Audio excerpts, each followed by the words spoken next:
a little bit seniors might also remember when we had a visit from the National Science Foundation program directors, and you have interacted with a couple of them. There may be a couple of you who have done that. So those of you who are also a little bit, senior CyberCorps students who have gone and done Maven internship, you might have interacted with students coming from other schools who are SFSU students. So one way or another, some of you are familiar, but the vast majority of you may not be familiar. And so that's what I want to get today. All right. Follow me along. I'm going to get here. So what is CyberCorps? What I will do for a few of the slides that I would be describing now will be first to talk about CyberCorps as a general, the Scholarship for Service program as a general, how things are worded, and then I will get to talk about the things that are specific to our program. This is one of the oldest programs at National Science Foundation. There are a number of things that happen at the National Science Foundation. Different programs get created at different times. They come and go. This has been one that has existed since 2000. It was created in 2000 under the Federal Cyber Services Training and Education Initiative. Today, the way it is run, the Scholarship for Service program is managed by the National Science Foundation. It is also co-sponsored with the Department of Homeland Security, Cybersecurity and Infrastructure Security Agency, and it is managed by the Office of Personnel Management. So we've got three entities that are working together to manage this program. There are a number of acts that Congress has passed that stand behind this, in addition to the one that created it in 2000, the Cybersecurity Enhancement Act of 2014, the National Defense Authorization Acts of 2018 and 2021, and very recently the Chips Science Act of 2022. What is essentially the idea behind this program? The SFS program is designed to educate high caliber, and notice those words there, they are intentionally placed, high caliber scholarship recipients from institutions with strong existing academic program in cybersecurity. That strengths could be demonstrated in a number of different ways by being center of academic excellence, having a program that's run for a good number of years, having accredited programs, having students that have been successful. All of these things could go into choosing which academic institutions have a strong existing program. And the idea is to educate recipients that are of high caliber. Scholars in this program receive full scholarship support, and I'm going to give details about what that support means, up to 3 years. The nominal period is 2 years, but it can go up to 3 years, and I'll also tell you when it is the case that it applies for 3 years. And upon completion of their education, recipients are obliged to work for the government. It could be federal, state, local, tribal, or territorial government agency for a period equivalent to the length of the scholarship. So if they were supported for 2 years, they would commit to work for the government for 3 years. That's where the word service comes in. It's got scholarship and you serve in the government. As I said earlier, the Office of Personnel Management administers the program, and it does so by providing placement assistance, coordinating recipients' compliance with the requirements, tracking recipients through all phases of the program. This goes right from the beginning while they study and after they complete and they have started their service obligations. All of that is tracked by the Office of Personnel Management. Why did the US in general, the government, National Science Foundation, all of these entities, why did they want to set up a program of this kind? These are things that are quoted from their official documents, and so they would touch upon a number of different things. Enhance the security of critical information infrastructure is one of the goals. Increase national capacity of educating IT specialists in cybersecurity disciplines. That's another goal. We want to introduce new entrants into the government cybersecurity workforce. There is a huge gap in workforce between what is needed and the kind of people who are trained, and to work in government for those positions is an important goal. And recently, in particular, in terms of supporting graduate education. Also, increase the national research and development capabilities in cybersecurity. That's a fourth goal, and increase partnerships between institutions of higher education, higher learning, and relevant employment sectors. These are the stated goals of the SFS program in general. What are the benefits? I'm going to continue to talk about the SFS program generally, whether it is at WSU or somewhere else. Most of the things that are in terms of general requirements, the benefits and the commitments apply the same way, but there will be some things that are specific to institutions, and I will talk about them when we get to the WSU portion. The benefits are up to 3 years of scholarship support for undergraduate or graduate education. There are some programs that specialize in one or the other.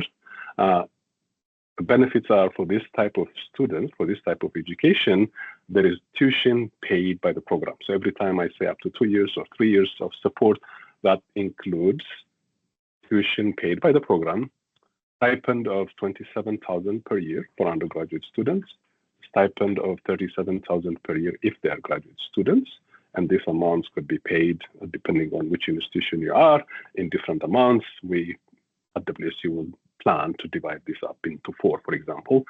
In addition to tuition and stipend, there is also a professional allowance of up to $6,000 per year for travel to a couple specific things. One of them is an annual SFS job fair that happens in Washington, D.C. in January, and there is a virtual web fair also in sometime earlier in the fall. And so there's a professional allowance to go to that in person, but also other things. But this allowance doesn't include meal plans or things like that, but this will be something that would be used towards professional development.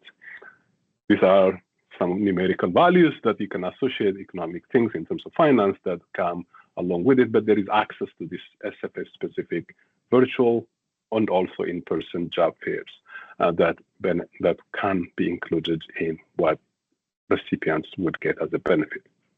What is the commitment? I'm going to break this up into 2. One is while recipients are studying before they graduate, and then there will be things that I will say after graduation.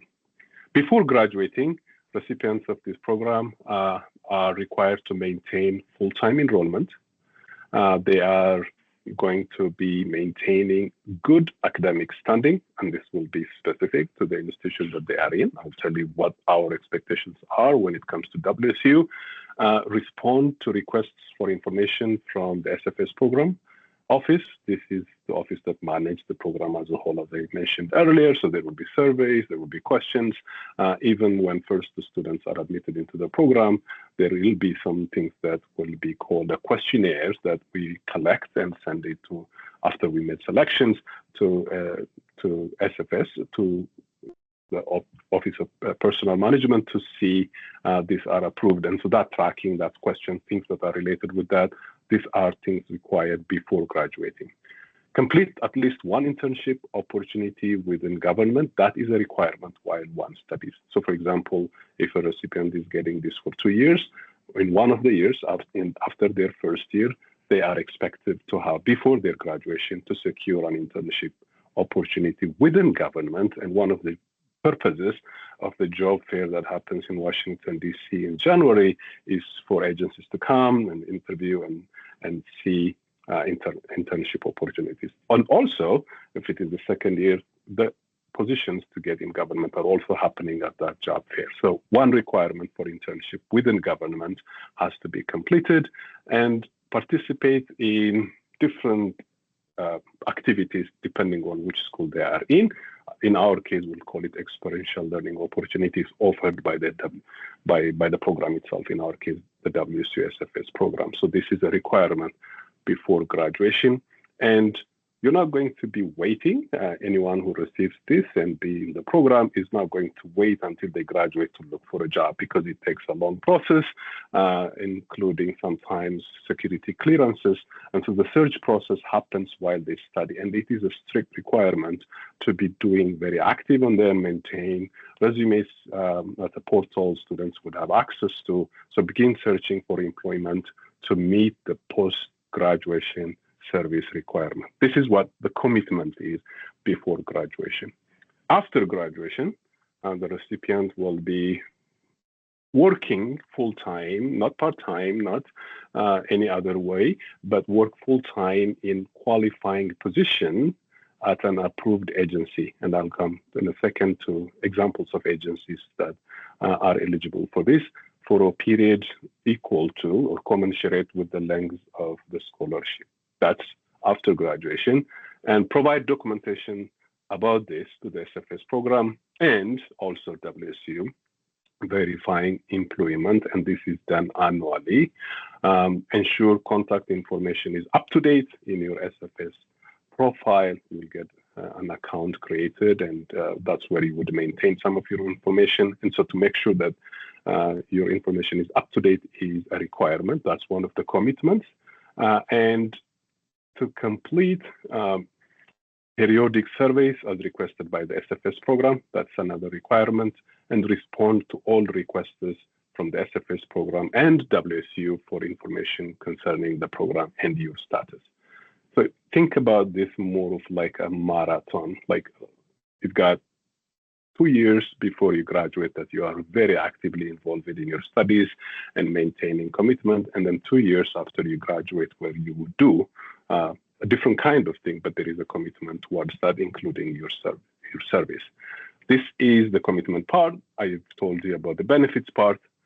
Maybe very quickly, what are those places where you can go work for? What I generally say the federal, state, local, tribal, and territorial government agencies. That would be a broad way of saying them. But some concrete examples would be federal executive agency, Congress, interstate agencies, any of these department of type of places, and many of these three-letter things that the National Security Agency or FBI. These are places where are the ones that you would qualify for positioning for your service commitment afterwards. Public service is the key word.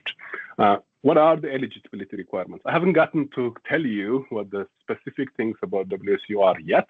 I am describing the SFS program generally as it applies all over the US.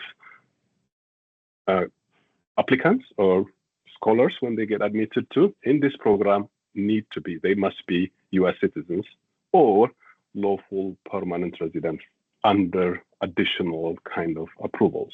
The straightforward one and the one that would not require us additional thing to ask for approvals with the Office of Personnel Management for at least meeting eligibility requirements would be a US citizen. In addition, a student must be one of the following: full-time students within 2 years of completing their bachelor's degree or 3 years of completing their master's degree in a coherent, formal program focused on cybersecurity. These are words quoted word for word from what the requirements are, and I am stating the difference between when it is 2 years and when it is 3 years. So for an undergraduate, the period will be for 2 years, and by the time they are admitted, they must have 2 years, at least 2 years left before graduating. They are within 2 years of completing their studies is what the nominal one would be. The 3 years would come in with their master's students. And the other category would be research-based doctoral students, and then they would be supported for a period that cannot exceed more than 3 years. This is generically, this is how things are described in terms of eligibility requirements by the SFS program nationally. Prospective students are also going to be meeting specific university-specific requirements in addition to this, and they must meet criteria for federal employment. This could include obtaining a security clearance if needed. So there is a careful assessment one has to make here to see if they would be interested in this area, meet the requirements, see the benefits, and be committed to do both the before graduation and after graduation requirements. All right, that was a tour and a little bit of a description about the SFS program nationally. How about the WSU program?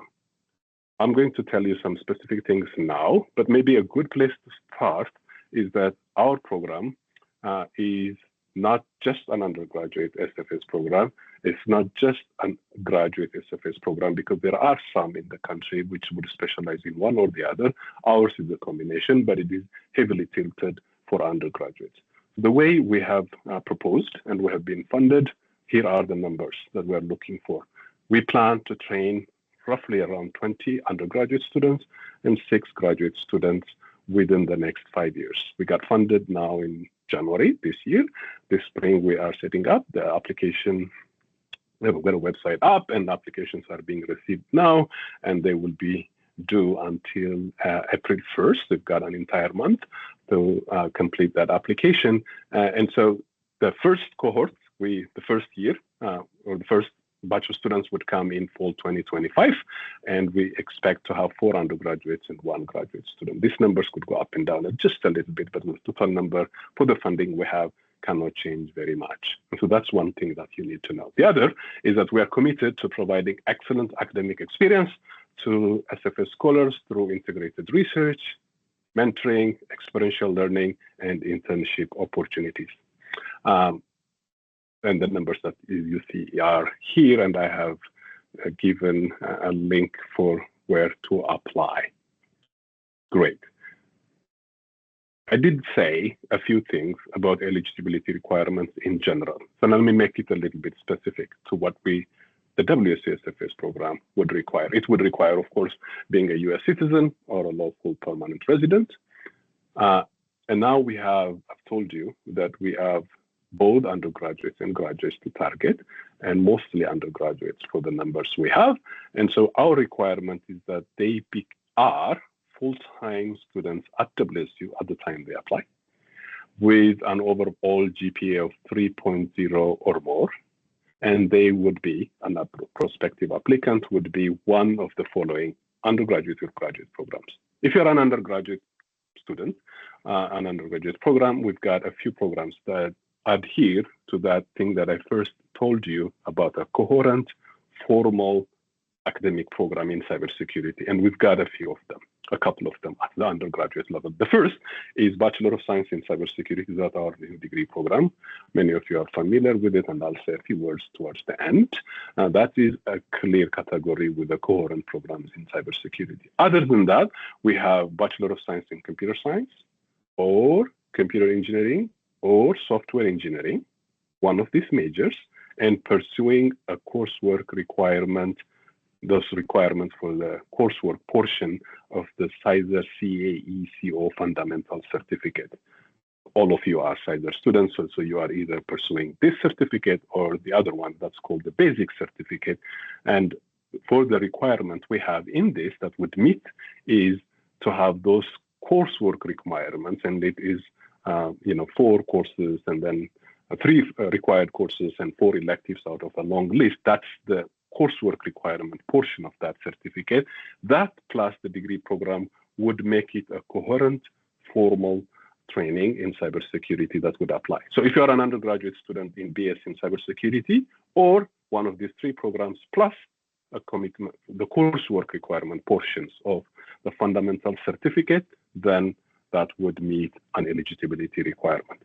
For graduate students, they could be either a master's or a PhD student in computer science or software engineering or electrical engineering, and they have as a focus cybersecurity as their area, and their program of study would include at least 4 cybersecurity courses at a 400 or a 500 level.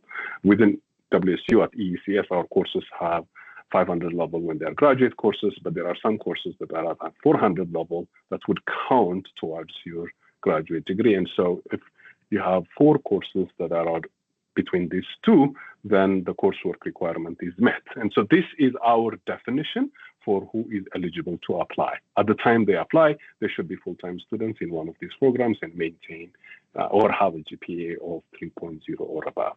Other than this, to be eligible, one must commit to be working just like every SFS program to a federal, state, tribal, or territorial government for after graduation for as many years as they receive scholarship through the SFS program. This is a commitment. It will be a legal document. It will be something that you would be required, if you fail to meet it, to repay, but we don't want even to go there. And so we want to make sure that anyone who is applying and admitted to this program would actually be interested in filling that service commitments, because this has got implications in many ways. Paying is not enough. It has to also be something that would contribute to the strength of the program, both here for us and broadly for the success of the SFS program. They have a huge success rate in terms of people being trained and acquiring satisfying positions and then meeting their requirements. And so that commitment has to be there as part of the eligibility requirement for our SFS program. Who are we and what do we do? What will we do? I've told you generally what programs we are supporting.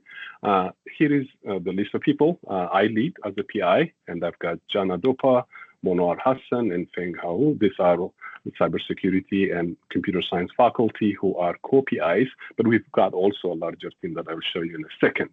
The way we have constructed this program, when we have, I've told you the degree programs that would qualify for this, but the areas in which students would be trained, so they will take courses and they would be going one or the other of these combinations in terms of cybersecurity or computer science and software engineering, that's fine.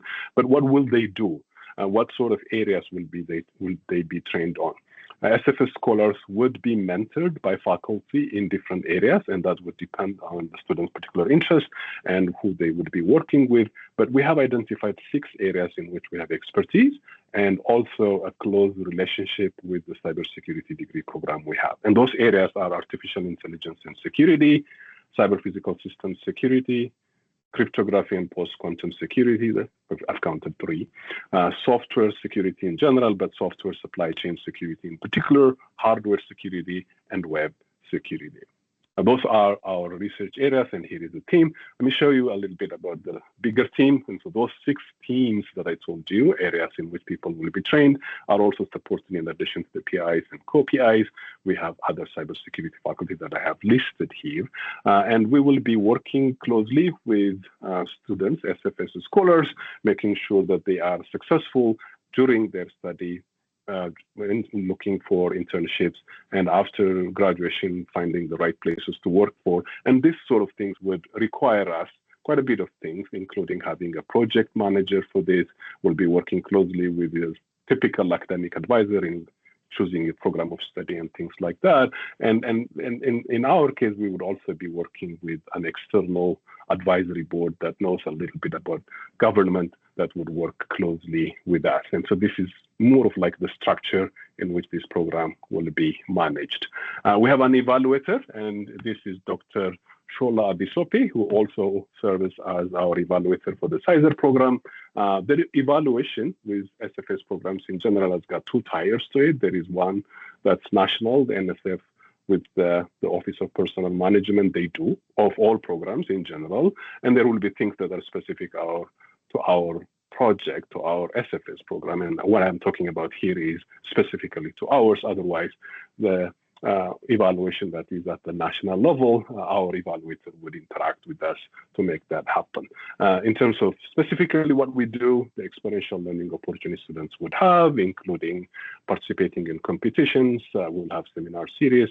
Maybe one thing I should mention, the first cohort of students that we would accept now when they come in the fall, there will be a seminar that they would attend that is very much specific to our SFS, that we will be participating virtually through one of the SFS schools in the country that has standardized some of the common themes that would happen. So that will be an online seminar that takes place. But additionally, we would have cybersecurity seminars that could be of interest to SFS students as well as other students who are interested in cybersecurity. And so we will have things like that, and what students career mentoring activities that they would be getting will be evaluated.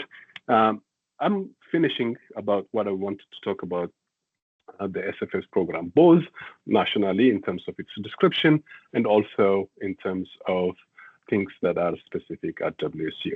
What I want to do just very quickly now is remind a few, and I know there are some who have joined or some who would see the slides later on for them to know what led us into having an SFS program. So there are two. One of them is the existence of CyberCorps for quite some years now, since 2021, the new degree program, which we have launched in 2023, and we have a cybersecurity degree program. Those are primarily the two most important foundations for it, but there is a broad institutional capacity and support at EECS that enabled us there. So these are some of the reminders about the programs that we already have, their ABET accreditation history, and cybersecurity being a key priority area for the university in general. Here is a portion where I would be preaching to the choir.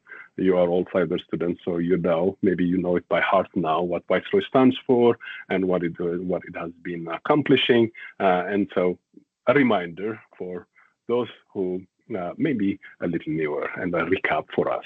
I told you earlier that this SFS program will have as participants students who are majoring in or BS in cybersecurity, or one of three degree programs will commit to the CAEC or fundamental certificate. And so that's what I'm trying to remind you here. And that's a certificate program that's housed and that's led by EECS, and that would help us to having this making sure that things are adhered to and reporting to be done in a way that we have access to the students, including their materials. And what are those requirements, the coursework requirements? These additional ones, other than the coursework requirements for this certificate program, does not directly apply to SFS, because we do not have, for example, the same type of internship. We do not have a requirement for foreign language or participation in mental research, but there is some overlap. Participation in mental research actually does apply here too, but we may not have a summer workshop. What I wanted to draw your attention to is the coursework requirements of this fundamental. That is a nice encapsulation for us to say, here is, if you are not cybersecurity major, the courses you will be needing to take as an FS scholar. That's the purpose of this slide. If you want a couple more things, and even though you are cyber students, you may not know a whole lot about our new cybersecurity degree program. It's not new anymore. So we have now our second year. So it was first launched in fall 2023. So it is a major. It is an independent degree program on its own. It was driven by our wish to become a center of academic excellence in cyber operations. And so it has a heavy focus on that aspect. It emphasizes hands-on coursework and experiential learning. And just like many other BS programs, it has got 120 credits, and we would very much like our students to finish in 4 years. This degree program is by design in its first 2 years, identical almost or very similar to our computer science program. The last 2 years of the program is where the difference comes in. The coursework requirements, or the course in addition to having foundational computer science courses taken in the first 2 years, the last 2 years would have 7 required computer science cybersecurity courses and a few electives. And here is a list of them. Very many of you who are in the fundamental certificate portion have taken a good portion of the required courses here, I am sure, and some of you are planning to take them sometime later. The first course here, 327, is actually a required course across all of the programs, not just cybersecurity, but also computer science and software engineering degrees. Those are the courses and the electives, and out of these electives, we have so far offered the cyber forensics and anti-forensics class, CPTS 425. It's been offered twice, and it's a fall course and will be offered for the third time next fall.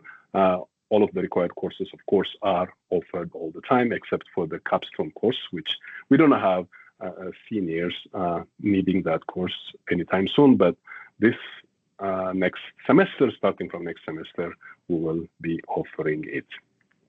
That was a little bit about our degree program. And I think that's all I wanted to share, and I have made sure to leave some time. So if you have questions, now is a great time to ask.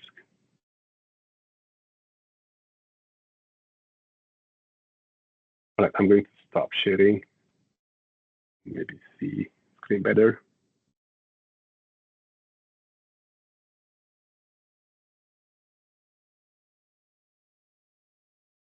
Anybody's got questions? Let me see if there is anyone who has already put questions in the chat.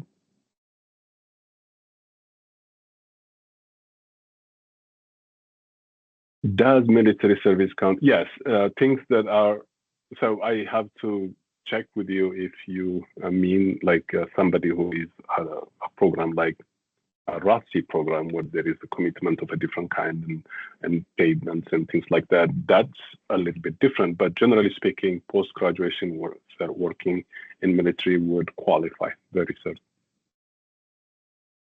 In fact, many of Department of Defense is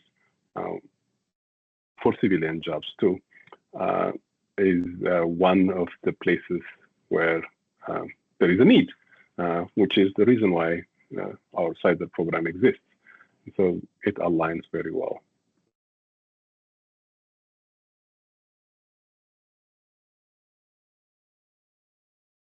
Other questions?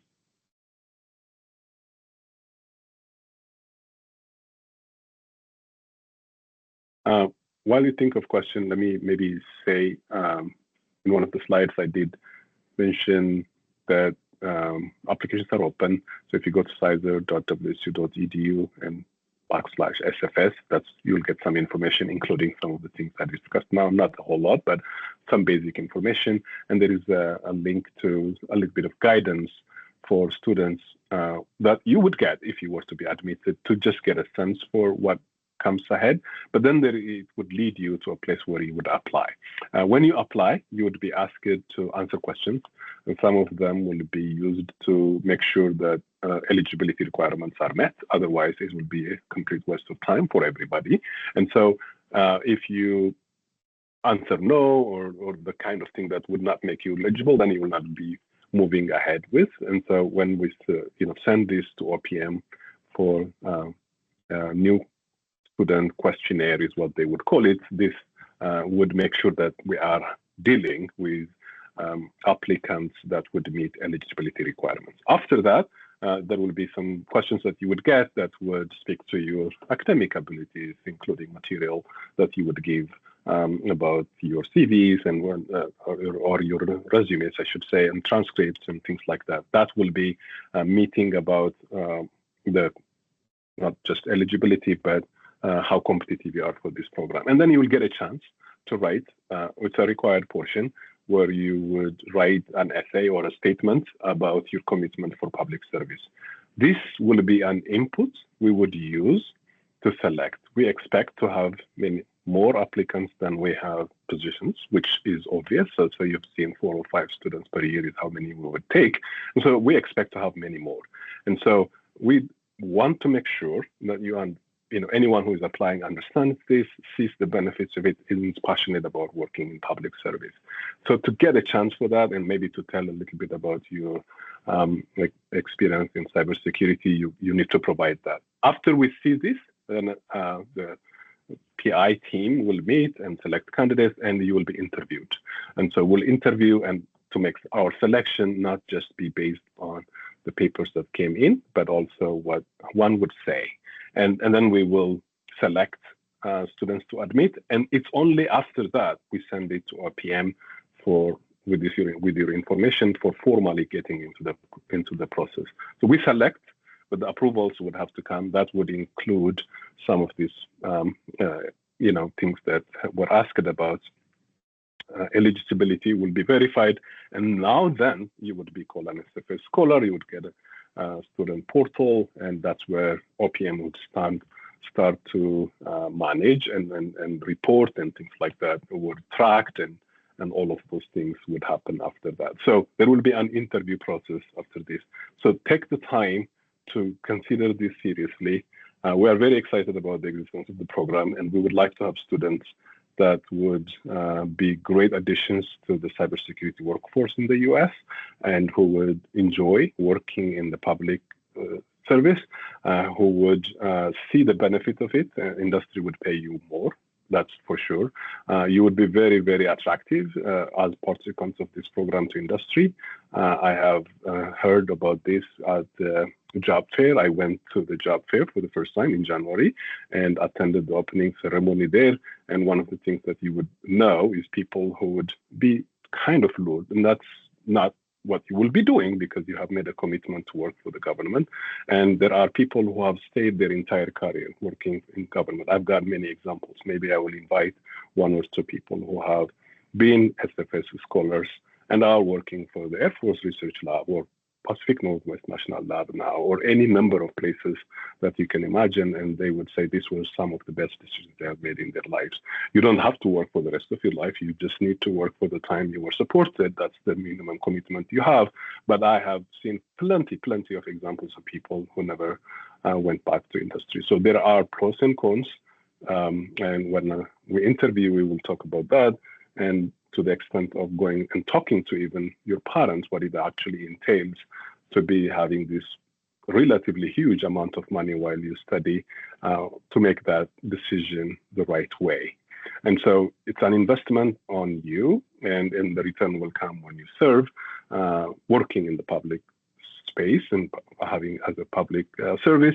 But there is also something that would be speaking to the program in general. So you're serving and successfully participating in this program would come back and continue to strengthen the program, whereas any failure would cause unnecessary things. And there will be legal documents to sign, how to repay, and so on if you could not meet service obligations. But we don't want to get there. And so we would like to have students who would be committing for that right from the get-go.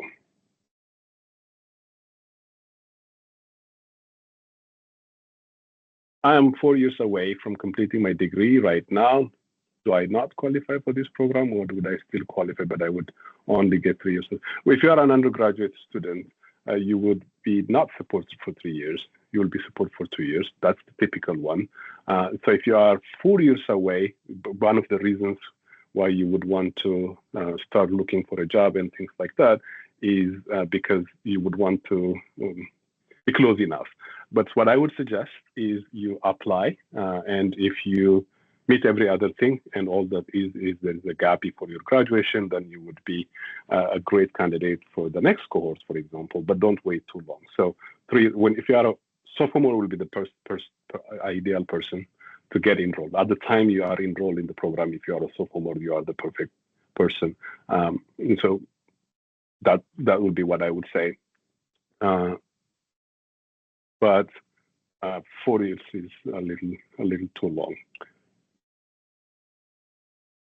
And there is sometimes when OPM would make up to 3 years is what is needed. And so there may be ways in which you might be going. We are not planning at WSU. Undergraduate students for 2 years is the normal one we want to go. If it goes for a third year, it might be doing their master's, for example, in their third year. That might be possible, but 2 years is the common one.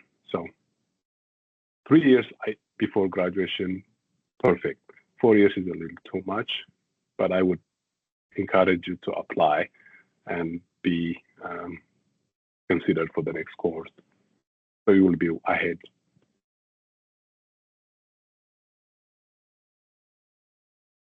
Other question?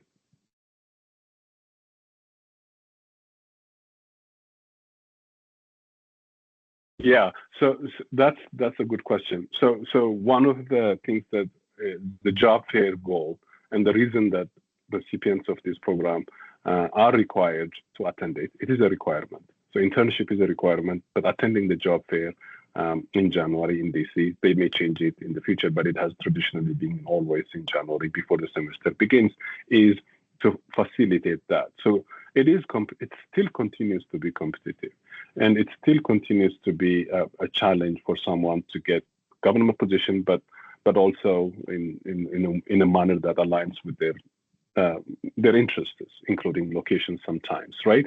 And that is not easy.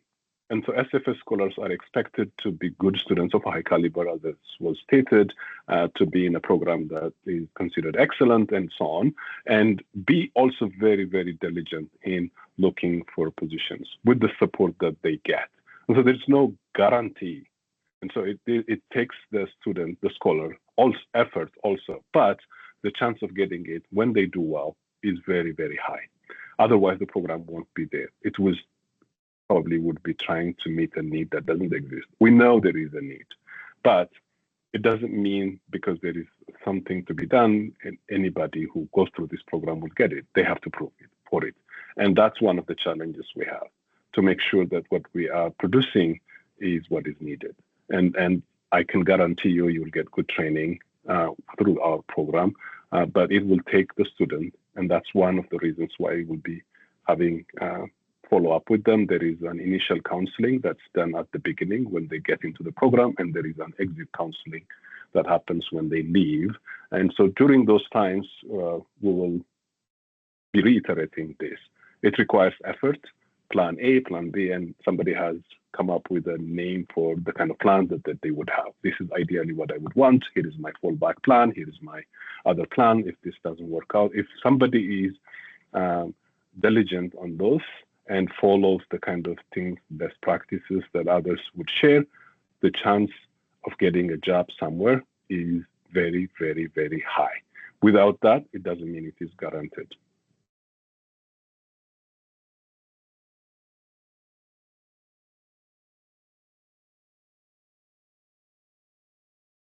Still have time, so I can take more questions.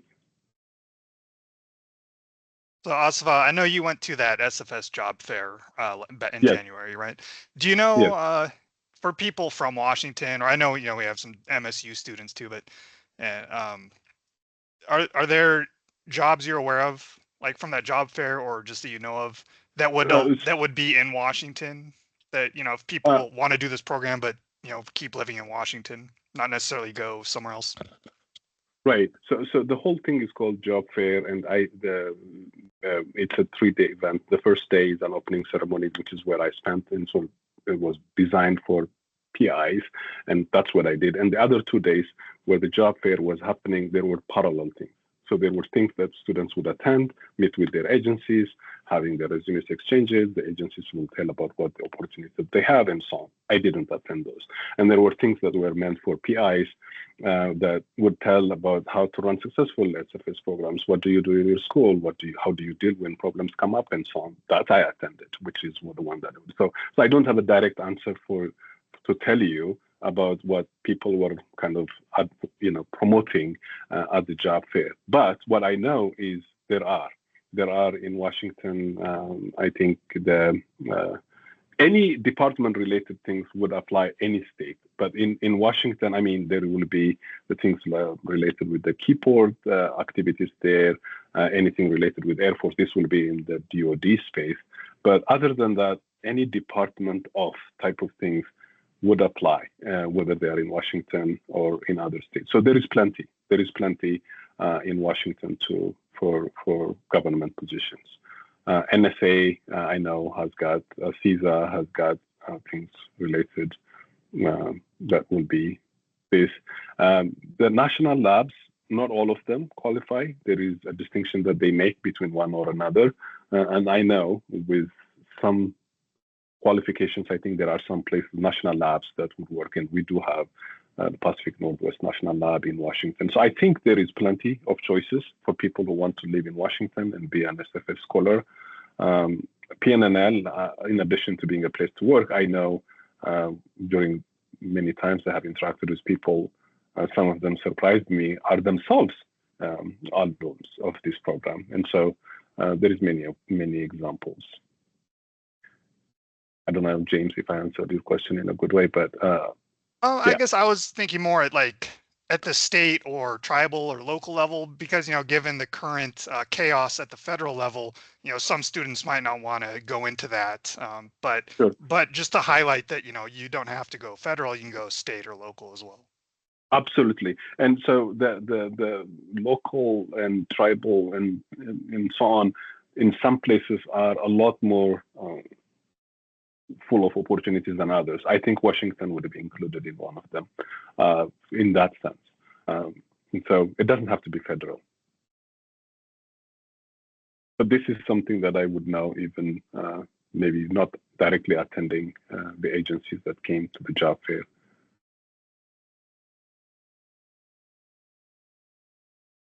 All right, those of you are insider students and you have enough time left, 2 years left, you would consider this and so apply. apply only after you give this a serious thought. And I would probably encourage you not to be too much paying attention to what's happening now. When you make a decision of this kind, they change. This program has endured for a very, very long time, and I see it going forward. In fact, I see it maybe being replicated in other areas too. That's one of the things that we were told at the PI meeting. So it has been a successful program. You are at a great place at a great time now. And so I encourage you not to pay too much attention to some of the things that are not so very attractive to be working for the government at this time now, but there are plenty, and this will continue to be a satisfying career in your future. What if you are a junior? That means if you are a rising junior in fall, you're fine. You apply.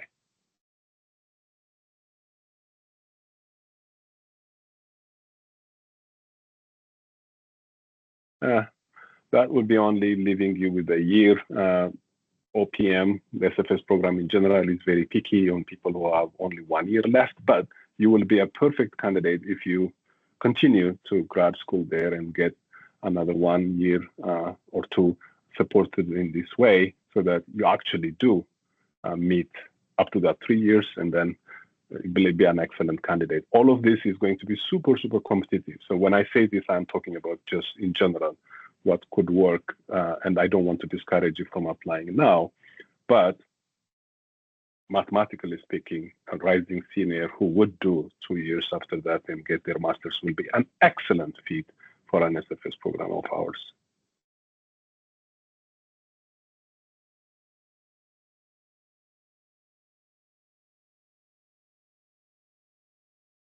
Okay. All right. I know what you need to do with the survey to make sure that you are here. Take the time to complete it. This was an information session. We will have come back to our regular type of CyberCorps seminars. We're not going to wait 2 weeks. And in fact, we have one next week, and I will announce that next time around and follow along. Thank you very much for your attention, and sorry for those of you who had to leave. It's a minute or so above. Reach out if you have questions, and I hope you have a great rest of your day.